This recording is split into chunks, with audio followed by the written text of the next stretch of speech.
everyone welcome to my blog ঘৰত আহিলে ভাবিছিলোঁ এটা ব্লগ বনাওঁ জানে বৰষুণ দি আছে পুৰা অলপ ভিতৰত আন্ধাৰ হয় তথাপিতো ট্ৰাই কৰিম যে আজি এটা ব্লগ বনাওঁ তাকে মোবাইলটো হাতত লৈ লৈছোঁ দেই আপোনালোকৰ ফালে পিছে বৰষুণ দি আছেনে নাই আৰু আমাৰ দেখাই আছোঁ অলপ বাহিৰৰ পৰিৱেশটো মানে বৰষুণ দিয়ে আছে সেইকাৰণে চুৱেটাৰ এয়া ভৰাই থৈ কিনে আকৌ উলিয়াই লৈছোঁ যিহেতু বহুত ঠাণ্ডা লাগিছে কি ক'ম আৰু ৰ'ব চোতালখন দেখিছেনে পুৰা পিছল হৈ থাকে মইতো নোলাওৱে কালি যিহেতুকে পৰিলোঁ এবাৰ পৰি কিনে এয়া মোৰ ভৰিত অলপমান ছাল বাকলি উঠি গৈছে সেইকাৰণে একদম সাৱধানে খোজকাঢ়িব লাগিব মই এয়া ৰাতিপুৱাৰ ভাত সাজ ধুনীয়াকৈ খালোঁ ঢেৰ কিবা কিবি আছিলে বাৰান্দাতে বহি কিনে বৰষুণৰ মজা লয় ইফালে লগত আছে হাজবেণ্ড আৰু বৰদেউতা আৰু ইফালে মায়ো খাই আছে যি মই ৰাস্তাত ৰখি আছোঁ মা ক'ৰবাত গ'ল হাজবেণ্ড মানে গাড়ীত উঠাই দিব গৈছে ৰাস্তাত মই ৰখি আছোঁ এতিয়া হাজবেণ্ডলৈকে আৰু আপোনালোকক অলপমান দেখাই আছোঁ চাওকচোন কি ধুনীয়া পৰিৱেশ ন কেইদিনমান আগতে আহোঁতে জাষ্ট ধান পুতিছিলহে সকলোৱে এতিয়া পূৰা একদম গ্ৰীণ হৈ গৈছে চবফালে আৰু বৰষুণ দি থকাৰ কাৰণে কি ধুনীয়া লাগিছে দেখিছেনে চাওক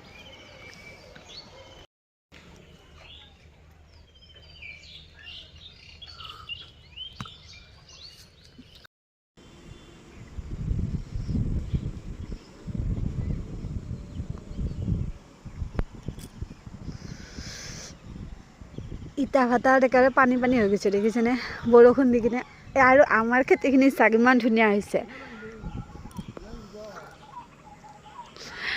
পুখুৰীটো পানী হৈছে অলপ মই কি কৰি আছোঁ জানে দেখাই আছোঁ এয়া গৰুক ঘাঁহ খুৱাই আছোঁ দুটা গৰু আছে এইফালে মানুহজনে আৰু এইফালে মই আমি দুয়োজন ঘৰত আহিছিলোঁ মানে এঠাইত ফুৰিব যাম বুলি কিন্তু বতৰটোৰ কাৰণে যাবই নোৱাৰিলোঁ নন ষ্টপ মানে 5 মিনিট এৰি কিনে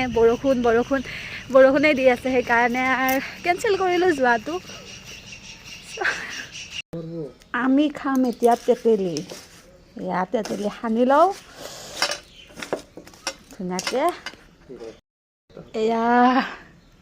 জিভাত একেবাৰে পানী আহি গৈছে ঘৰৰে তেতেলী খাই চাওঁ ৰ'ব এয়া খাওঁ মজা এইফালে মানুহজনে কেইটামান মাছ মাৰিছে যিহেতু গুৱাহাটীলৈ লৈ যাব মানে সেইকাৰণে দেখিছেনে ইমান ধুনীয়া মানে মাছকেইটা একদম ডাঙৰ পুঠি মাছ আৰু পূৰা জঁপিয়াই আছে কি বনাই আছোঁ আপোনালোকৰ লগত ৰেচিপিটো অলপ শ্বেয়াৰ কৰোঁ হা ইয়াৰ আগতে তেল দিছোঁ তেলখিনি গৰম হ'ব দিছোঁ মানে কি হ'ল বতৰটো বেয়া কাৰণে মই আজি খৰিত বনোৱা নাই গেছতে বনাওঁ বুলি ভাবিলোঁ তেলখিনি গৰম হৈছে তো ইয়াতে মই দিম জিৰা ফাৰ্ষ্টতে মানে এয়া চব্জি বনাম মাছেৰে ইয়াতে আছে কাচকল আৰু ডাঠা স্কচ বেঙেনা আলু এয়া মাছেৰে বনাম তাকে আপোনালোকৰ লগত অলপ চলপকৈ ৰেচিপিটো শ্বেয়াৰ কৰোঁ এতিয়া মই ইয়াতে দি দিম চব্জিখিনি এয়া চব্জিখিনি দি দিছোঁ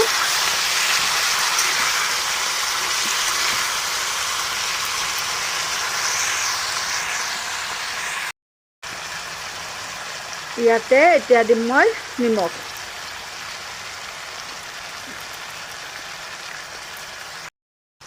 মই বনালে বেছি টেষ্টি নহ'বও পাৰে কিন্তু শাহুমাই বনালে ভাল লাগে খাই কিনে যিহেতু শাহুমা আজি নাই তাকে ময়ে বনাওঁ এতিয়া মই ঢাকনিটো লগাই থৈ দিওঁ অলপ টাইম মই ভিডিঅ' কৰাই নহ'লে এইখিনি আঞ্জাত দিলোঁ মই শুকান জ্বলা বটি দিছোঁ আৰু আদা তাৰপিছত পানী দি কিনে এয়া ঢাকি থৈ দিছোঁ এয়া হ'ল আমাৰ ঘৰত তেতেলী অলপ আগতে যে খালোঁ এয়া বহুত পাৰিছিলে এইখিনি আছে আৰু বনাম আৰু এইফালে আছে কাচকল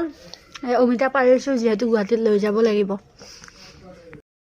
চব্জিখিনি অলপ ভাঙি দিছোঁ আৰু ইয়াতে এতিয়া মই দি দিম মাছখিনি দি দিওঁ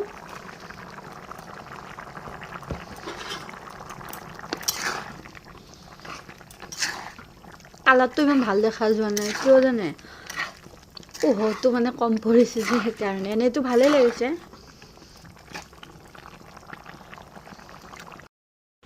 বজাৰৰ পৰা এপাক আহোঁ চব্জি বজাৰ চাবলৈ আপোনালোককো লগত লৈ যাওঁ বজাৰলৈ হয় কি নহয় তাৰ বস্তু দেখাই আছোঁ ৰ'ব হা এইটো মোৰ পিছ নেৰে বা য'ত যাওঁ পিছে পিছে পিছে পিছে যাই থাকে ঐ ঐ ঐ ঐ ঐ এয়া বাইকত গৈ আছোঁ পুৰা একদম ঠাণ্ডা ঠাণ্ডা হাৱা আহি আছে বৰষুণ বতৰ হ'লেও কিন্তু চব্জিৰ দাম কমাই দিয়া নাই দেই চ' কিবা কিবি বজাৰ কৰিলোঁ যিহেতু আমি গুৱাহাটীলৈ লৈও যাম ইয়াৰ পৰাই বজাৰ কৰি একেবাৰে আৰু বজাৰ কৰি হোৱাৰ পিছত এখন দোকানত সোমাই মই চাহ খালোঁ আৰু সি এনেই খালী মিঠাই খালে বজাৰৰ পৰা আহি তাড়াতাড়ি এয়া ৰান্ধিব আহিছোঁ খৰিতে যিহেতু ঠাণ্ডা এয়া বন্ধাকবি ভাজিম আৰু লগতে ৰুটি বনাম ইফালে মানুহজনে চব বজাৰবোৰ উলিয়াই লৈছে মানে ঠিক ঠাক কৰি আছে আৰু এয়া বাহিৰত পুৰা একদম বৰষুণৰ চাউণ্ড শুনিছে শিল একেবাৰে ভিতৰলৈকে আহি গৈছে ফুটা আছিলে ক'ৰবাত সিফালেৰে আৰু এয়া মাছকেইটা ভাজি থৈ দিওঁ যিহেতু ৰাতিপুৱা এইকেইটা লৈ যাম আমি গুৱাহাটীলৈ সেইকাৰণে এয়া ভাজি আছোঁ আৰু ইফালে মই ৰুটি বেলি দি আছোঁ আৰু মানুহজনে ধুনীয়াকৈ মাটিৰ চৰুত বনাই আছে চব কামতে হেল্প কৰি দিয়ে আৰু অলপ চলপ আৰু আজিৰ ভিডিঅ'টো এইখিনিয়ে আছিলে আপোনালোকে কেনেকুৱা পালে জনাব বাকীটো ঘৰত আহিলে মানে লং ভিডিঅ' বনাই ভাল লাগে